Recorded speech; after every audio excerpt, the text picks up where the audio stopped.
at 61. Ginoo, pagkakataon. Isang karangalan na makasama ka rito. Hindi mo alam kung gaano ako kasabik sa pagpupulong na ito.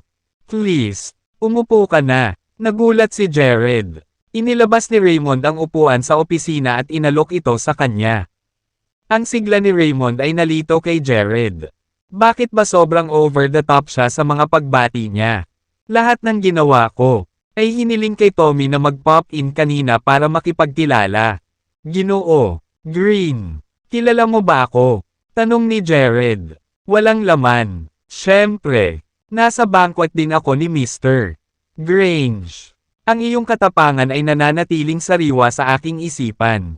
Napinilit ni Stephen Fisher na magpaulan sa parada ni Mr.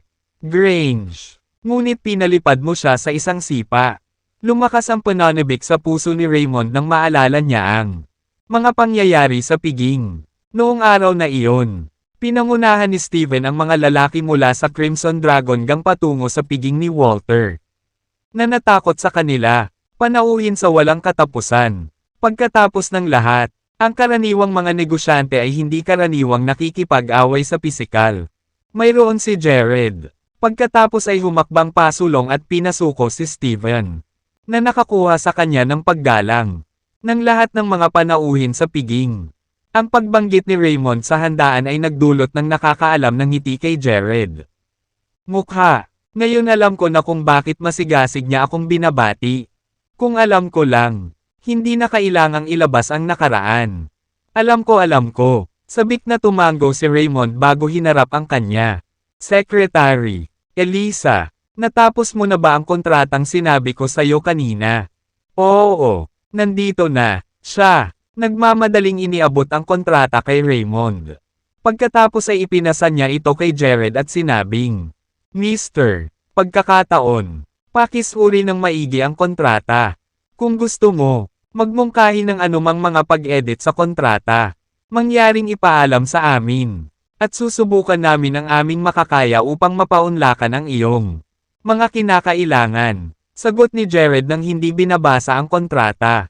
I don't need to check it. May tiwala ako sa iyo, Mr. Verde. Kung ganoon, pirmahan natin ito. Nagmamadaling gumawa ng panulat si Raymond at iniabot kay Jared. Nang pipirmahan na ni Jared ang kontrata. Gayunpaman, pumasok si Layton sa opisina kasama si Sandy.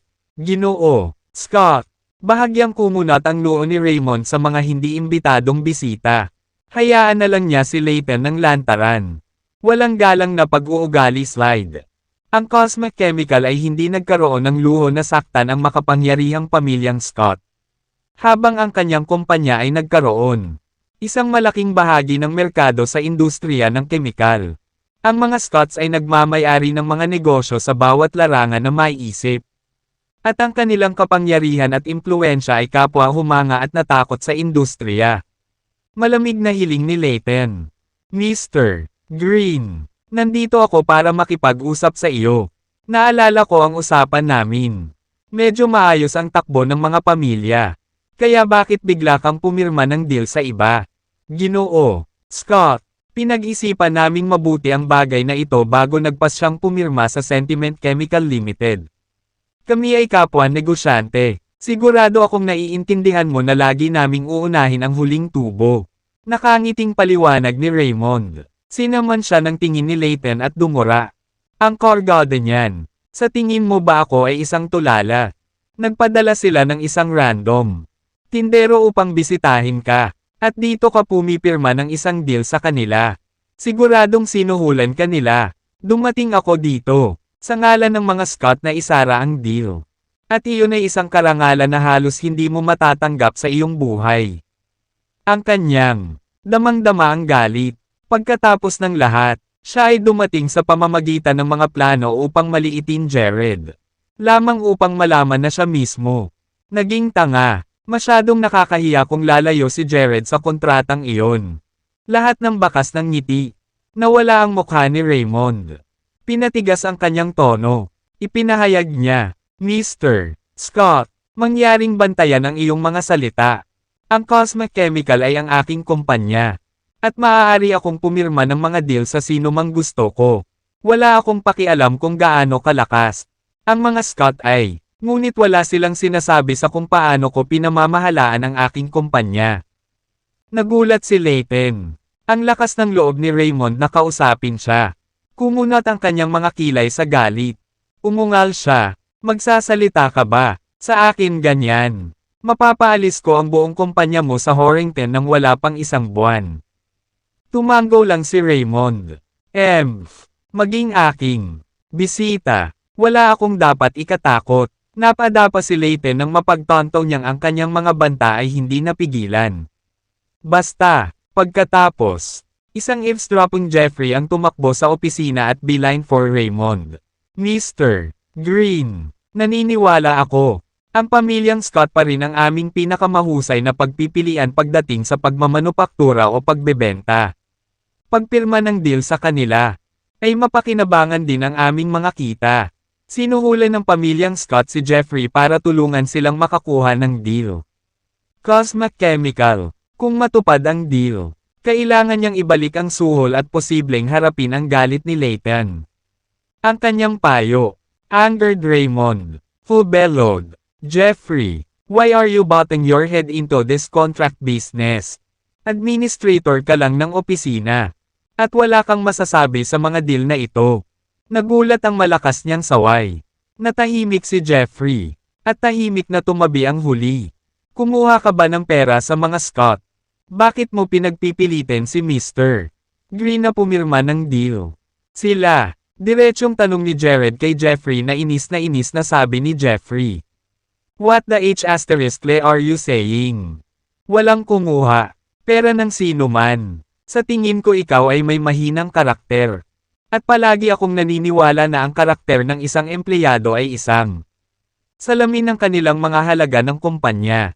Si Raymond naman ay pinagpawisan ng malamig. Siya ay batid ng pagkakakilanlan ni Jared. At hindi siya makapaniwalang si Jeffrey ay may lakas ng loob na bastyusin si Jared sa kanyang mukha. May death wish ba siya?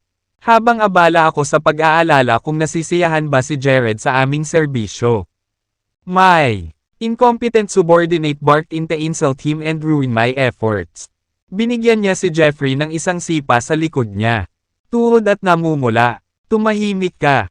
Paano mo nakakausap si Mr. Chance ng ganyan? Lumuhad ka ngayon. Gulat na tumingin si Jeffrey sa kanyang amo na hindi makapaniwala at nauutal. Mr. Green. Siya ay isang tindero. Anong ginagawa mo? Tumahimik ka. Lumuhad ka lang. Hindi ko ba nilinaw ang sarili ko? Idinagdag niya. Isa pang mabangis na sipa para sa mabuting sukat. Kahit na siya ay nabigla sa labas ng kanyang talino sa mga kahihinatnan ng bulag na kabastusan ni Jeffrey. Kung galit sa atin si Jared, madaling mapahamak sina Tommy, Walter, o ang pamilyang Sullivan. Ang kumpanyang ito sa isang tibok ng puso. Habang nakaluhod si Jeffrey kasabay ng isang katok ay humingi ng tawad si Raymond. Jared, Mr. Chance, dapat mas pinag-aralan ang mga subordinate ko. Ang kanyang pag-uugali ay hindi katanggap-tanggap. At agad ko siyang tatanggalin. Kung tungkol sa anumang potensyal na panunuhol, kukunin ko ito. Iniimbestigahan sa lalong madaling panahon. Ang kanyang magalang na pag-uugali kay Jared ay ikinagalit ni Layton. At sa isang bagay, galit, ngumuso siya, Raymond. Ano bang nangyayari sa'yo? Si Jared ay isang ex-convict lang. Bakit ikaw ay sinasamba siya na parang bayani? Hindi ako makapaniwala na ikaw ang CEO ng isang malaking kumpanya. Nakakaloka, nakakahiya. Malamig na tiningnan siya ni Raymond nang walang karagdagang paliwanag. Kung hindi niya alam ang mga kakayahan ni Jared, magagawa niya, magsaya sa paghuhukay ng mas malalim na libingan para sa kanyang sarili. Ang Scotts ay hindi makakasama ng mas matagal kung ito ay magpapatuloy.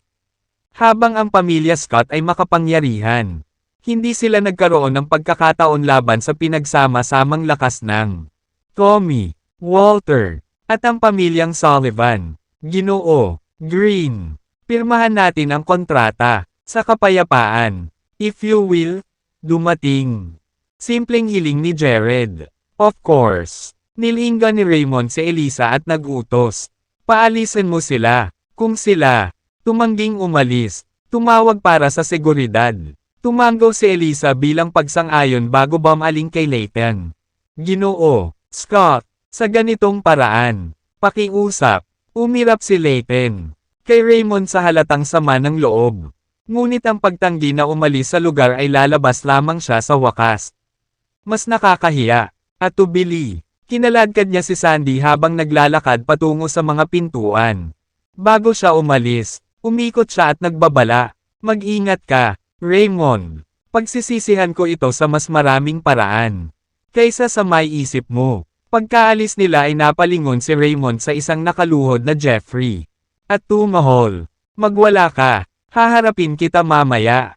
Tumangkad si Jeffrey at tumakbo palabas ni Raymond. Opisina. Bumalik siya sa kanyang opisina na masama ang pakiramdam. Kapag siya spled Hilda naghihintay pa rin para sa kanya. Isang tusong na isip, sumagi sa isip niya, ang galit na ekspresyon ni Jeffrey. Gayunpaman, ay natakot sa talino ni Hilda. Lumapit siya sa kanya, at nagtanong, naisip mo na ba ang aking panukala? Sinasabi ko sa'yo, basta pumayag ka sa akin. Request. I swear na pipirma kami ng deal sa kumpanya mo. Sinasamantala ni Jeffrey ang kanyang kaalaman sa sitwasyon. Dahil alam niya ang sentiment chemical na iyon. Na-secure ni Limited ang deal. Nagmamakaawa si Hilda. Jeffrey, pwede ka bang humingi ng iba sa halip? Nang uuyam na sagot ni Jeffrey. Pahingi ng iba. May ideya ka ba kung magkano ang kontrata na iyon? Nagkakahalaga. Magagawa mong lumangoy sa komisyon na nakuha mula sa pag-secure ng naturang kontrata. Makakabili ka pa ng bahay gamit ang perang iyon. It's not unreasonable for you to spend a night with me in. Kapalit ng ganyang kayamanan, di ba? Kung mayroon akong ganoong uri ng pera, natutulog ako sa buong bansa. Namula si Hilda hanggang sa mga ugat ng kanyang buhok. Napakagatlabi sa frustration. Lalo lang nadagdagan ang problemadong tingin niya. Pagnanasa ni Jeffrey sa kanya. Maya-maya, tumango siya. Fine. Pumayag ako sa mga hiling mo. Ngunit pagkatapos lamang na mapirmahan ng maayos ang kontrata. Siyempre, pipirmahan natin. Kontrata muna. He smirked cruelty and continued. I'll book a room for tonight. Hintayin mo na lang ang tawag ko. Maging handa sa isang palabas. Lubhang naiinis. Umikot si Hilda at tumakas sa kanyang opisina. Siya ay bahagya. Umalis sa opisina ni Jeffrey nang makasalubong niya si Jared. Na bumababa sa hagdanan malapit kay Jared. Hilda, walang ideya na darating si Jared sa Cosmic Chemical ng ganoon kaga. Ang kanyang hitsura ay nagulat sa kanya. At siya, tanong, Hilda, anong ginagawa mo dito? Sinabi ko sa kanya na hindi niya kailangang sumama. Hindi ako makapaniwalang nakalusot siya dito mag-isa. Pumunta ako para humingi ng tulong sa isang dating kaklase. Akala ko magiging beneficial sa inyong negosasyon. She explained. Nang matikman ang kontrata sa mga kamay ni Jared. Nauutol siyang pumasok. Pagtataka. Jared, di napirmahan mo na ba ang kontrata? Oo, ginawa ko. With that, inabot niya ang kontrata kay Hilda. Binasa niya ang kontrata ng may malalim na pagsimangot. Nakuha ang tulong ni Jeffrey ilang segundo lang ang nakalipas. Paano kaya pinirmahan ni Jared ang kontrata bago iyon? Samantala, bumaba na si Raymond sa likod ng hagdan. Jared, tila nabigla siyang makita si Hilda at nagtanong. Mr. Chance, sino ito? Pagkatapos ng lahat, siya ay naging privy sa relasyon ni Jared at Josephine mula noong piging ni Walter. Hindi sila nahihiya na ipakita ang kanilang pagmamahal sa isa't isa sa publiko. Para siyang nakababatang kapatid ko. Nakangiting pagpapakilala ni Jared. Lumingon siya kay Hilda at nagpaliwanag. Hilda, ito si Mr. Green, ang pinuno ng Cosmic Chemical. Sinira ko ang kontrata sa kanya kanina. Maayos. Para makilala ka, Mr. Green. Ang pangalan ko ay Hilda Wallace. Inilahad niya ang kamay niya at nakipagkamay. Raymond M.S. Wallace. Narinig ko bang sinabi mo na ang dating kaklase mo ay nagtatrabaho sa kumpanyang ito? Raymond. Nagtatakang tanong. Tumango si Hilda. Oo. Ang kanyang pangalan ay Jeffrey Lay. At siya ay isang administrador ng opisina sa iyong kumpanya. Siya. Agad namang nagsalubong ang kilay ni Jared. Kilala mo ba siya? Naguguluhan niyang tugon. Hilda. Sumagot si Jared. Ang parehong Jeffrey na iyon ay nagsisikap na pigilan kami sa pagpirma ng isang deal sa Cosmac Chemical. Ilang minuto lang ang nakalipas. Ang kanyang paliwanag ay umaakyat sa bubong ang galit ni Hilda. Nagsisinungaling si Jeffrey sa akin this whole time.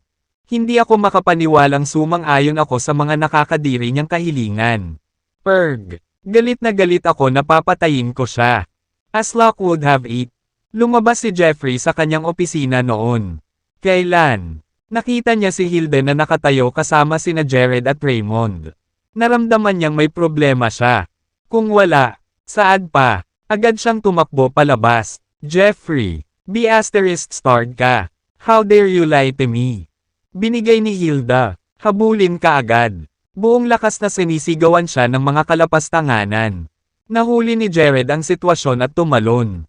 Pasulong. Hinaila patalikod si Jeffrey bago siya makatakas. Nang makarating si Hilda sa kanila, hinaila niya ang kay Jeffrey. Buhok at tumili. Jeffrey, hindi mo ba sinabi na may say ka sa deal sa Cosmac Chemical? Paano? Maglakas loob kang magsinungaling sa akin at ibitin ang kontrata sa aking ulo para pilitin ako sa iyong kama. Bastos ka. Siya. Binetukan siya ng paulit-ulit habang naglalabas ng galit. At tahimik na tiniis ni Jeffrey ang umuulan niyang mga kamao. Isang nakamamatay na aura ang nagsimulang lumabas mula kay Jared habang naiintindihan niya ang sitwasyon. Kaya si Jeffrey, pang-blackmail kay Hilda sa kontrata. Kung hindi ako pumunta dito para pirmahan ang sarili ko. Nakatakas na siya, sa kanyang pagkana. Maya-maya pa ay tumigil na si Hilda sa paghampas kay Jeffrey dahil sa pagod.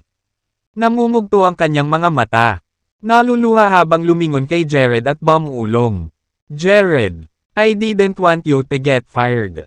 Yun lang ang dahilan kung bakit ako pumayag sa proposal ng ****starred na ito.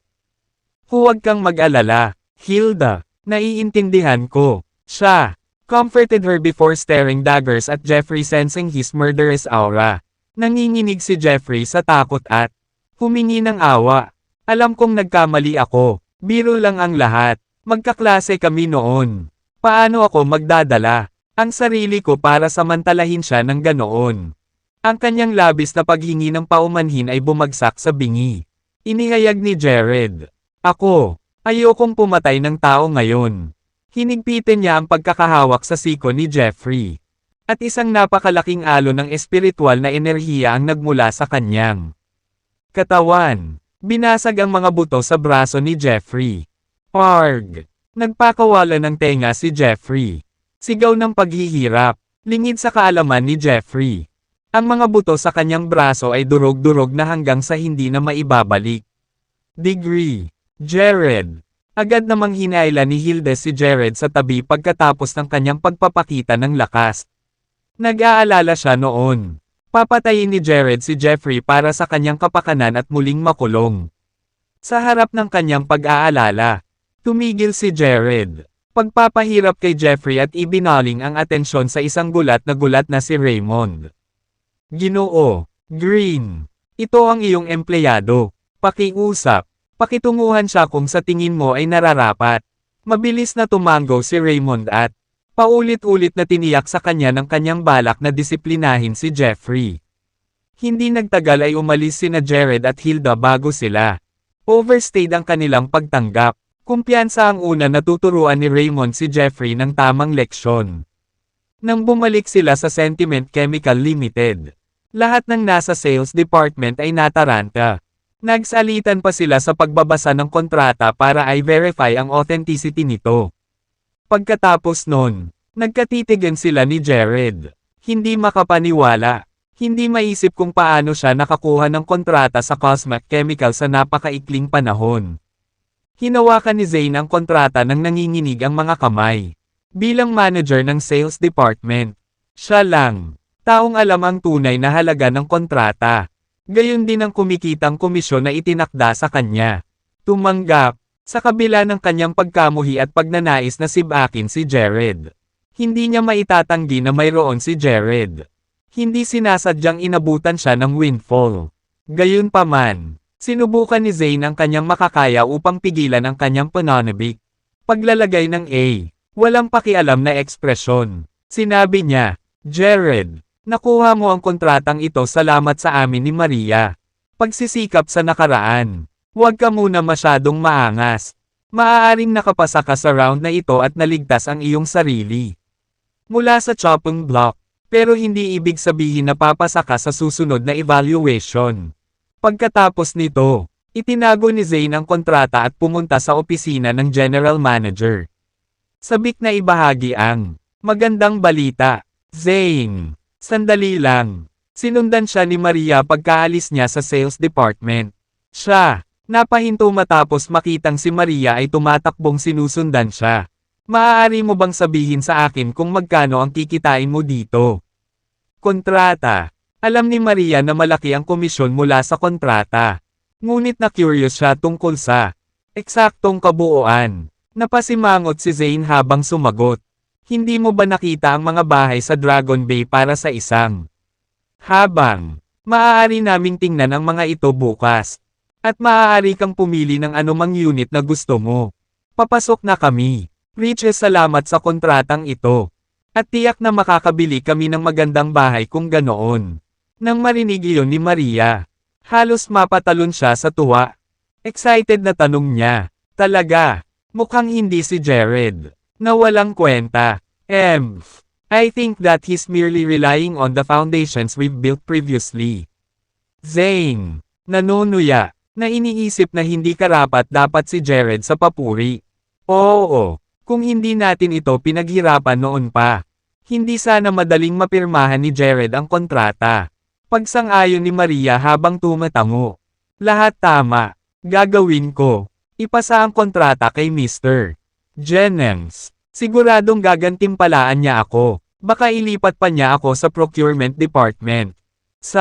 Iyon. Masayang pumunta si Zane sa opisina ng general manager sa kontrata. Sa sobrang tuwa niya, siya, pumasok nang hindi man lang kumakatok. Sakto namang nasa kalagitnaan ng tawag si Xavier.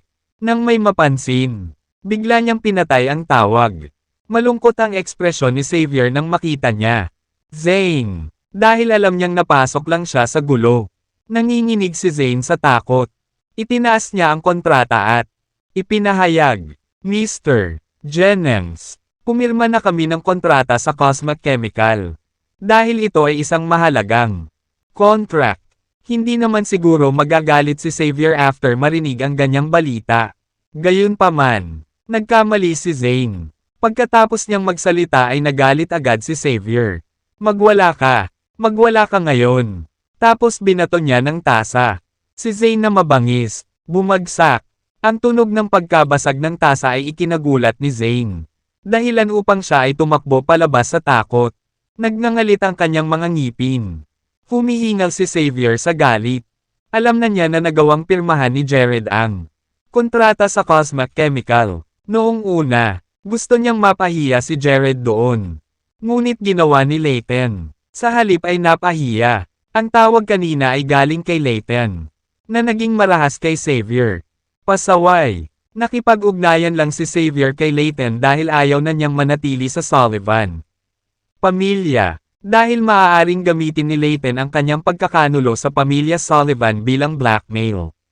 Wala siyang pagpipilian kundi ang tiisin ng mga pasaway ni Layton. Zane, anong sabi ni Mr. Jennings? Nabanggit ba niya ang komisyon? Maria, masayang tanong nang makitang bumalik si Zane. Kalimutan mo na, hindi ko alam kung anong meron sa kanya ngayon. Pinagalitan pa niya ako, hawak ang kontrata. Bumalik si Zane sa kanyang opisina ng malungkot. Nagmamadali si Maria sa likod at inaliw siya. Nang tanghali, inayos ni Jared ang kanyang mga gamit at naghanda upang tumungo sa Sullivan. Tirahan. Kung tutuusin, ipinangako niya kay Josephine na kakain sila ni William. Jared, nakaligtas ka. Isang mahalagang kontrata ngayon. Bakit hindi natin ito ipagdiwang sa tanghalian? May alam akong magandang restaurant. Malapit. Masayang mungkahi ni Hilda. Natigilan si Jared. Awkward na sagot ni Jared. Busy ako mamayang hapon. So you may go ahead and enjoy your lunch. Magdiwang tayo sa gabi. Nang marinig iyon, medyo nadismaya si Hilda. Sige, kung ganoon. Nanonood bilang. Lumabas ng opisina si Jared. Naramdaman ni Hilda na parang may gap sa kanilang dalawa. Hindi niya maintindihan. Jared, ni hindi niya kayang makuha ang puso niya. Pagkaalis ni Jared sa opisina, gusto niyang i-drive ang kanyang Ford. Tapos na, gayunpaman, bigla niyang nakita si Josephine na nakaupo sa isang kotse at bumubusina sa kanya. Dahil personal na dumating si Josephine para sunduin siya. Itinago ni Jared ang susi ng sasakyan niya at naglakad palapit sa kanya. Napakalayo mo na ba kaya pinuntahan mo ako ng personal? Nakangiting tanong ni Jared pagkatapos makapasok. Ang kotse. Natatakot lang ako na baka panindigan mo ako. Nakarating na si Mr. Grange. Kung hindi ka pupunta, pupunta ako. Nakakahiya kaya. Dahil doon, inihampas ni Josephine ang kanyang paa sa accelerator. At mabilis na umabant ang sasakyan. Sa sandaling iyon, nakatayo si Hilda sa tabi ng bintana sa itaas. Nakita niya si Jared na pumasok sa isang pulang maluho. Kotse na minamaneho ng isang babae. Gayunpaman, dahil siya ay masyadong malayo, hindi niya makita kung ano ang babae. Mukhang, hindi niya maiwasang malungkot nang makitang umalis si Jared kasama ang isang babae. Jared, tumanggi ka bang kumain kasama ko? Dahil sa babaeng ito, bulong ni Hilda, nangingilid ang mga luha sa kanyang mga mata. Samantala, sina William at Walter ay nakaupo sa sala sa tirahan ng Sullivan at nag-uusap habang umiinom ng tsaa. Noong nakaraan, gagawin ni William. Hindi kailanman magkaroon ng pagkakataon na makipag-chat kay Walter sa tsaa kahit na siya ang pinakamayamang tao sa Horrington. Gayunpaman, iba na ngayon ang pagkakakilanlan ni William. Dahil kilala na siya ng lahat bilang biyenan ni Jared. Ang kanyang katayuan ay naging mas prominent kaysa sa pagiging pinakamayamang tao sa Horrington. Hindi nagtagal, Josephine, at dumating si Jared. Nang makita ni Walter si Jared ay mabilis itong tumayo. Ginoo, Chance, huwag kang tumayo sa seremonya. Mr. Grange, you look very healthy recently. Sabi ni Jared kasama isang ngiti. Lahat ito salamat sa iyo. Kung hindi, ang mahina kong katawan ay nawasak na niyan. Mapaghiganting dragon. Alam ni Walter na lahat ng ito ay salamat kay Jared para manatiling malusog siya. Ay ito, hindi dahil sa panghihimasok ni Jared. Babagsak na sana siya pagkatapos na maupo sa Dragon Throne sa lahat ng oras. Malakas ang pangangatawan mo, Mr. Grange. Magiliw na tugon ni Jared. Jared, narinig ko kay Josephine yan. Nagtatrabaho ka sa Sentiment Chemical Limited ngayon. Totoo ba yan? Tanong ni William kay Jared. Oo, ako ay isang tindero ngayon. Tumango siya. Bakit mo pinagkakaabalahan yan? Nung tinanong kita kung gusto mo ng negosyo, sinabi mo, hindi mo, gayunpaman. Ikaw ay naging isang maliit na tindero ngayon.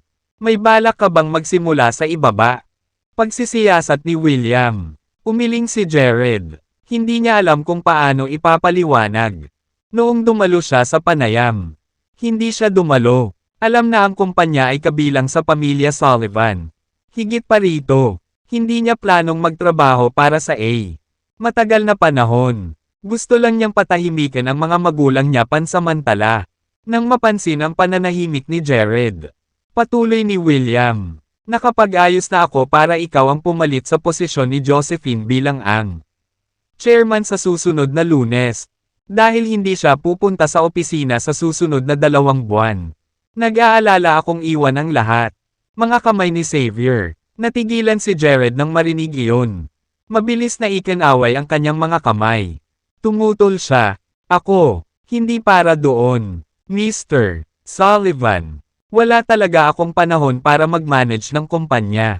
Nagtatrabaho lang ako bilang isang tindero para patahimikan ang aking mga magulang. May mas importante pa akong gagawin. Ayaw na hadlangan ni Jared.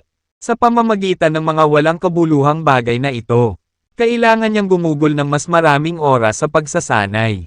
O hindi siya makakapunta sa Nameless Island sa 15 ng Hulyo. Tumigil ka sa pagtanggi. Ito ay naayos na. Kung gayon, hindi ko hinihiling na magtrabaho ka sa opisina araw-araw.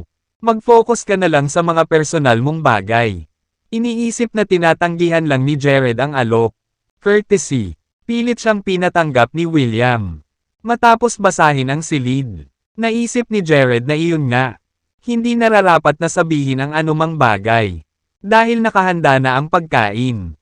Nagkwentuhan sila habang kumakain. Ginoo, Grange. Hinanap mo ba ako dahil sa spiritual brush? Pumayag lang si Jared na kumain kasama nila. Dahil sinabi ni Josephine na gusto siyang makilala ni Walter. Nahihiyang sagot ni Walter. Mr. Chance. Tinawagan ko na si Erasmus. At nagmamadali siyang bumalik ngayon. Ilang araw na lang pupunta na siya dito. Salamat sa iyong tulong. Mr. Grange. Si Jared ay sabik na gustong pagalingin ang kanya. Mata ng ina. Wala yon. Gayunpaman. Gusto kong humingi ng pabor sa iyo. Mr. Chance. Sabi ni Walter. Basta, balitaan mo ako. As long as within my ability. Talagang tutulong ako. Affirmed Jared with a nod. Ginoo, pagkakataon. Alam ko na mayroon kang mga espesyal na kakayahan. Mayroon akong isang matandang kaibigan na ang asawa ay naging baliw pagkatapos pagbisita sa isang sementeryo, sa kabila ng paghingi ng tulong sa lahat ng uri ng mga doktor. Wala siyang mahanap na solusyon. Ako ay, sa pag-iisip na baka matulungan mo siya. Matapos makitang pinilit ni Jared na palabesan ang mapaghiganting dragon. Ang Dragon Throne. Walang iba si Walter kundi ang paghanga sa kanya.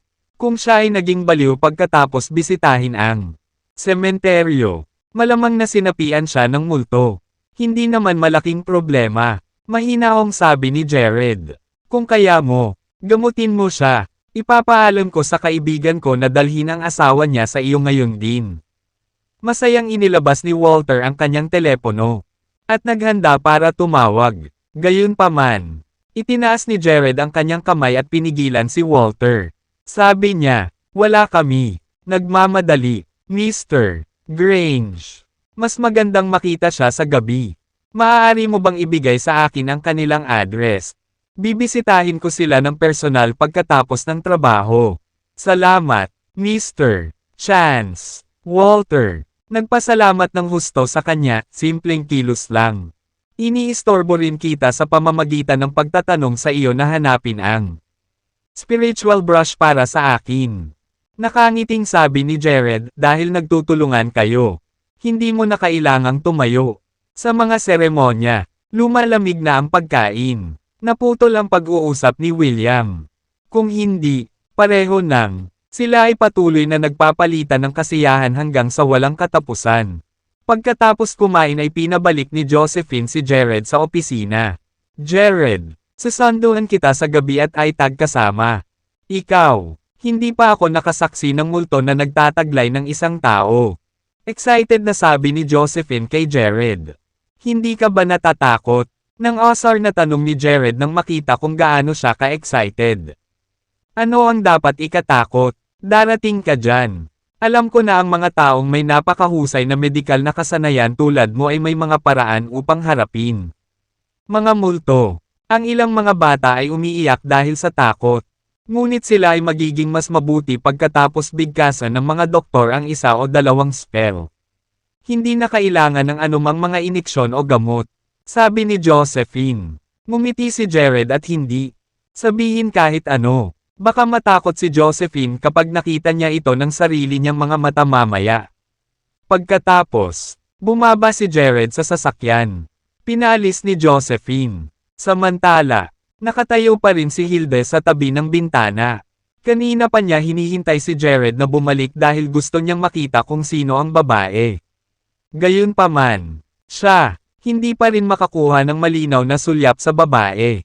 Ang nakita lang niya ay si Jared na bumaba ng sasakyan na may dalang A. Maliwanag ng ngiti.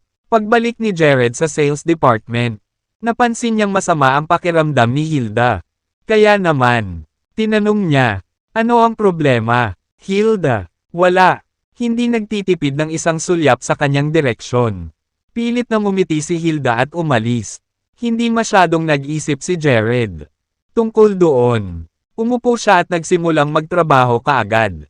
Sa hapon, isang dokumento ang ipinadala mula sa punong tanggapan ng Sullivan Group.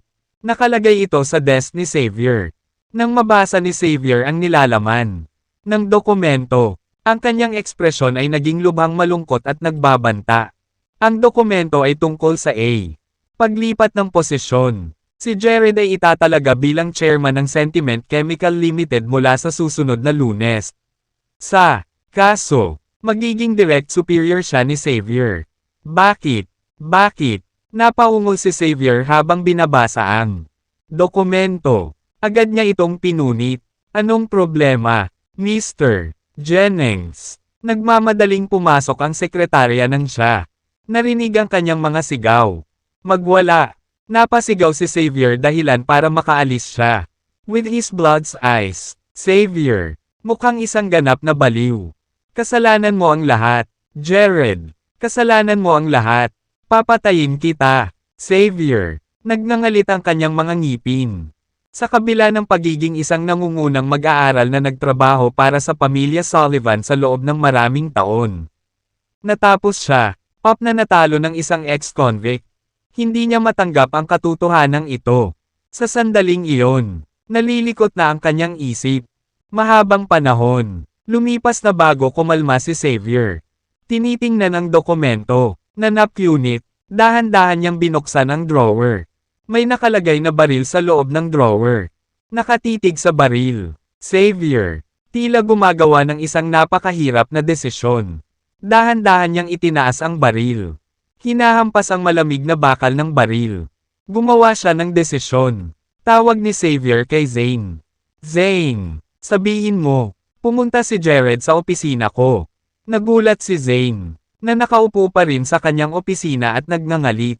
Nakatanggap ng tawag ni Xavier.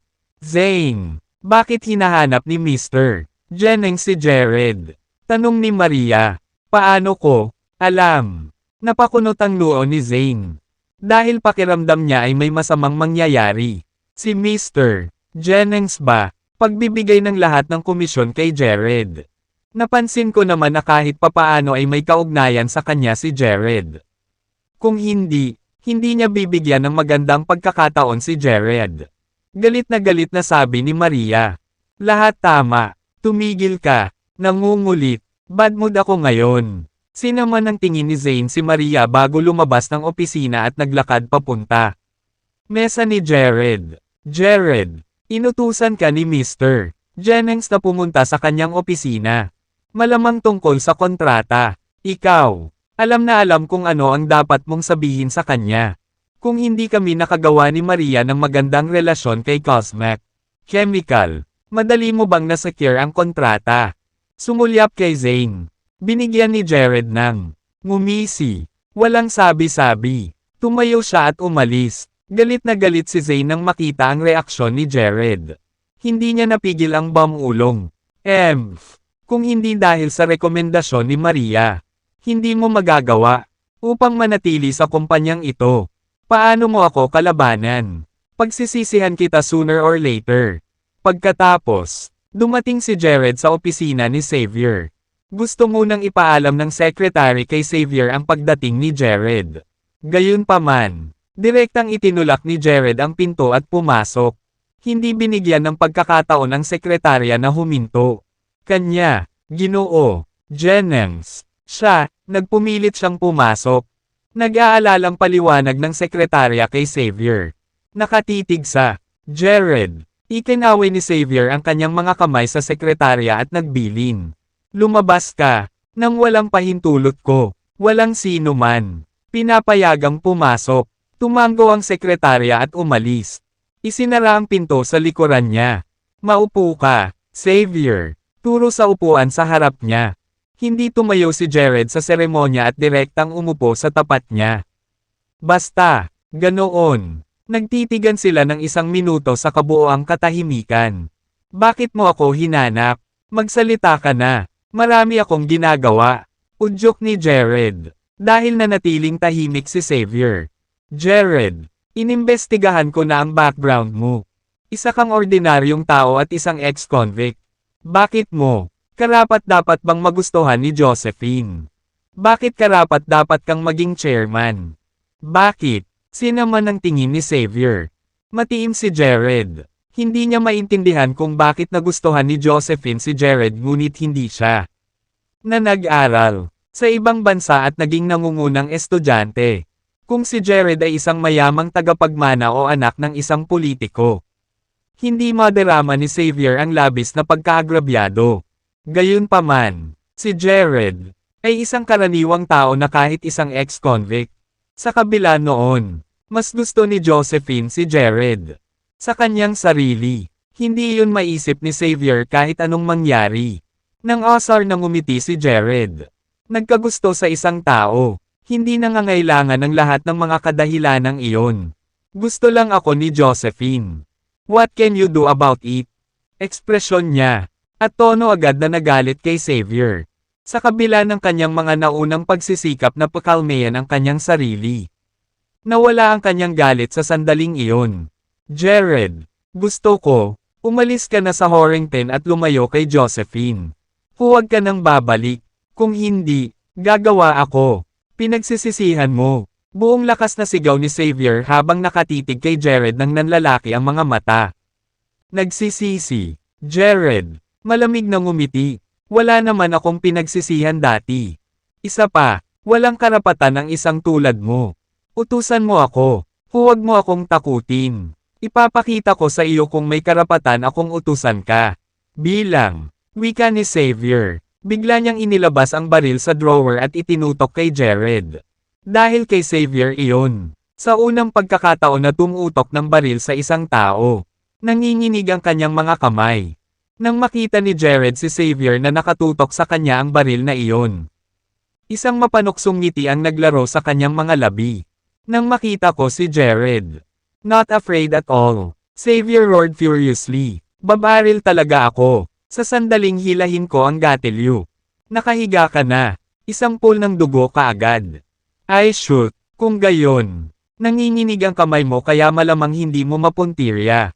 Well, tama ba? Bakit hindi ako lumapit para mas madali mong puntirya? Lumapit pa si Jared kay Xavier kaya naman. Maaaring makalapit sa baril. Namula sa galit si Xavier nang makita ang reaksyon ni Jared. Jared, gagawin ko talaga. Barilin. Kung aalis ka sa Horrington ngayon, baka iligtas ko pa ang buhay mo. Kung hindi, papatayin kita. Ang mukha ni Xavier, ganap na pula. Siya ay hindi kailanman pumatay ng sinuman. Lalo na ang pagbaril ng isang tao gamit ang baril. Siya ay binuo ito. Baril pagkatapos bilhin ang mga individual na bahagi. Noong nasa ibang bansa siya, hilig niya ang mga baril. Matapos bumalik sa sariling bansa kung saan ang mga baril ay mahigpit na kinokontrol.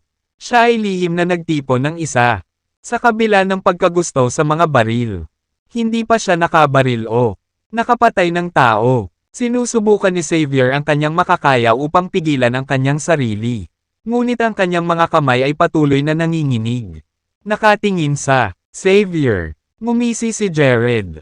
Ang isang tulad mo ay hindi man lang maglalakas loob na pumatay ng manok. Lalo na ang isang tao. Huwag. Pilitin mo ako. Papatol talaga ako. Puno ng pawis ang ulo ni Xavier. Bagamat nakapagdesisyon na siya, dinaig pa rin ang pagkabalisa nang dumating ang sandali. Kung ibaba mo ang baril ngayon, baka ako pa, iligtas ang iyong buhay. Kapag nabaril ka, siguradong mamamatay ka. Isang malamig na ekspresyon ang bumalatay sa mukha ni Jared habang binibigkas nito. Ang mga salitang iyon, anong kalokohan ang sinasabi mo? Maaari kitang barilin ngayon at tumakas sa ibang bansa. Walang magagawa tungkol dito. Hindi makapaniwala si Xavier. Jared, dahil nasa kanyang mga kamay ang baril. Itinuring niyang kontrolado niya ang lahat. Kung ayaw mo, maniwala ka, sige barilin mo ako. Biglang nagtaas ng volume si Jared na ikinagulat ni Xavier. Gaya ng dati, na bigla, kusang nabunot ang gatilyo ng baril. Bang! Sa isang malakas na putok ng baril at mga spark. Lumilipad mula sa nguso ng baril. Isang bala ang lumabas. Nagulat si Xavier. Hinailan niya ang gatilyo sa isang sandali ng gulat bago niya maihanda ang sarili. Naikuyom ni Jared ang kanyang kamao sa hangin at sinunggaban ang bala. Dahil ang kanyang kamay ay napapaligiran ng espiritual enerhiya, ang bala ay hindi makapinsala sa kanya sa lahat. Dahan-dahan niyang ibinuka ang kanyang mga daliri.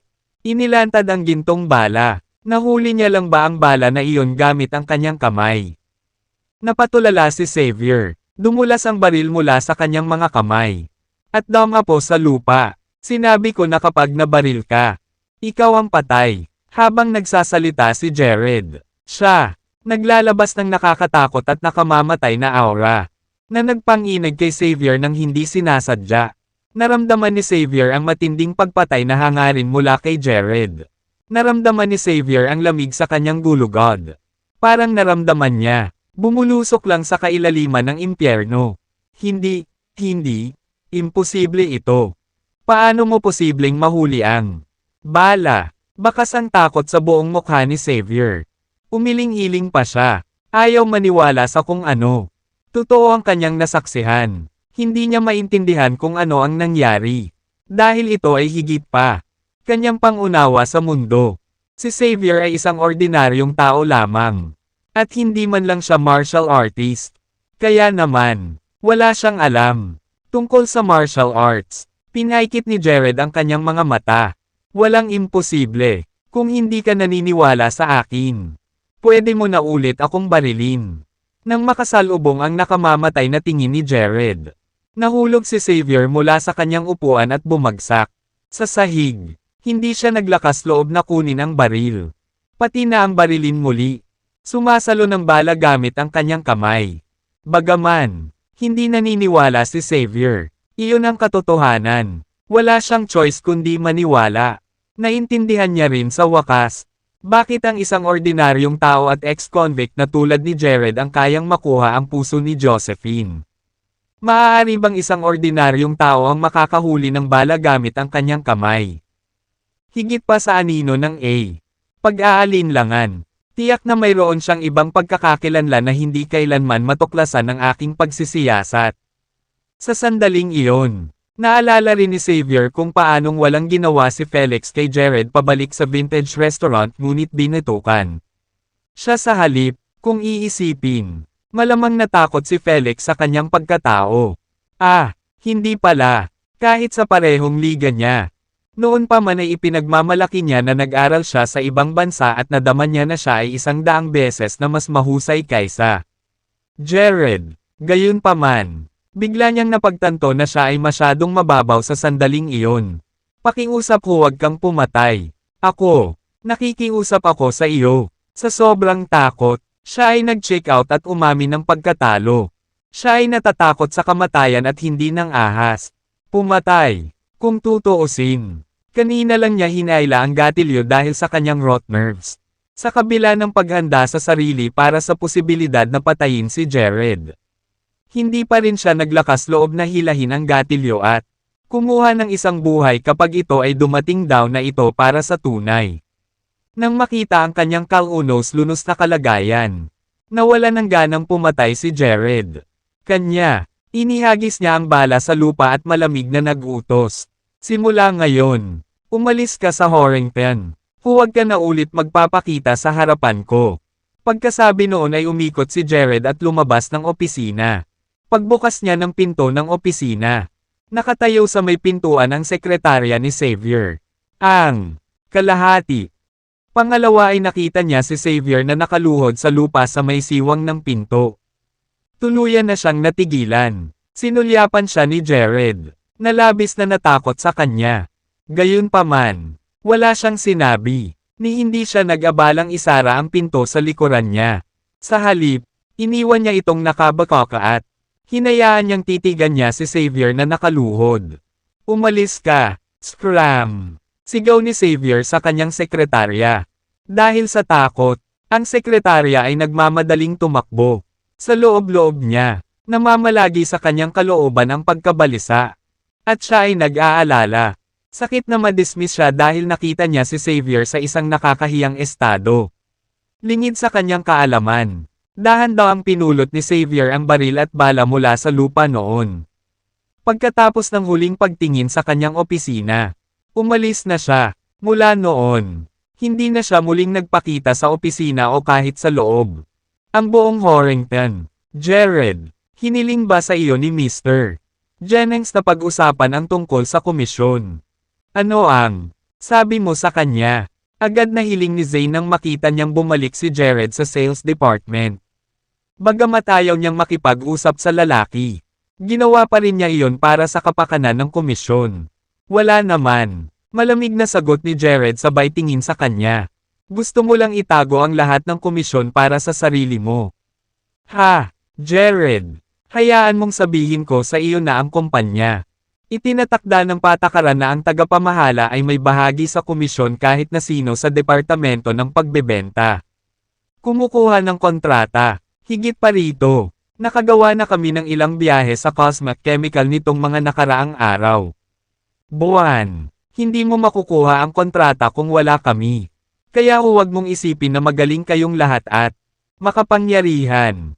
Kung hindi lang ako nag-recommend sa'yo dito. Makakasali ka ba sa kumpanya? Maria, huff nang makita ang kanyang glacial na saloobin. Wala akong pakialam sa komisyon na iyon. Kung meron man talaga, ako won't take a single cent. Mahinahong bulong ni Jared matapos siyang titigan sandali. Ikaw mismo ang nagsabi. At narinig ka ng lahat. Jared, huwag kang magsisi na hindi ka kumuha ng kahit isang sentimo.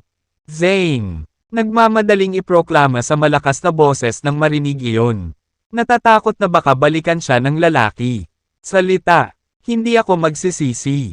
Ngumisi si Jared. Sabay-sabay. Lubos na tuwa ang bumalot kay Zane. Kung ayaw niya sa komisyon. Pagkatapos ay magiging akin ang lahat. Sa oras na iyon, dapat kong kayanin ang paunang bayad para sa isang mansion sa Dragon Bay. Lahat ng nasa sales department ay nakanganga kay Jared sa gulat. Lahat ay pinagtatawanan siya dahil sa pagiging tanga. Ang komisyon para sa napakalaking kontrata ay talagang isang magandang sentimos. Ngunit ibinibigay niya ang lahat ng ito sa iisang pahayag. Hilda. Katim mo si Jared. Kaya dapat panghawakan mo ang komisyon. Bagamat binigay niya ito, huwag kang tulala tulad niya. Bulong ni Lydia na nakasandal kay Hilda. Ninakaw ni Hilda ang pagsilip kay Jared nang malapit na. Malayo bago siya umiling at iginiit. Ayoko rin. Hindi ako ang taong iyon. Pinadali ang kontrata, kaya ayaw ko ng komisyon. Hindi ko natatanungin kung bakit siya sumusuko. Pero siguro dahil nakahanap na siya ng mayaman na kasintahan. Kaya siya, walang pakialam sa maliit na halagang iyon. Well, dapat pareho silang may sakit sa ulo at may ilang uri. Sama ng loob sa pera. Pagkunot ng kanyang mga labi. Si Lydia pagkatapos ay lumayo.